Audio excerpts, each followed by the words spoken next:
Еден загина, друг се бори за живот, а трет се здобил со полесни повреди. Ова е билансот од тешката сообраќајна несреќа што се случи синоќа околу 19 часот на патниот правец Берово-Делчево на местото Смојмирски превалец. Винички Мерцедес и Штипско комбе натоварено со стока се судриле при разминување. Според информациите од СВР Штип, Мерцедесот кој се движел кон Делчево поради неприлагодената брзина или згавиот коловоз преминал на левата страна и се судрил со комбето од штипската фирма Танидо Хит. Од силниот удар со возачот 42 годишниот Звонко Ангеловски од Виница починал на самото место, додека возачот 40 годишниот ЗА со тешки повреди е префрлен во ургентниот центар во Скопје.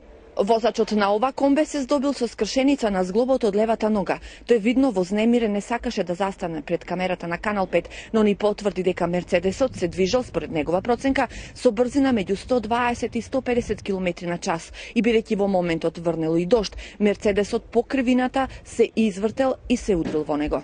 Оваа делница бара внимателно возење, велат жителите. Тука на превалецот стално имаме ние удеси, која е јака кривината, а патен не одговара за тие брзини што и возат сад на најновите коли. Надлежните веднаш извршиле увид на местото на несреќата, а трагите од кобната кривина за виничаните се уште видливи на местото на фаталниот судар меѓу возилата.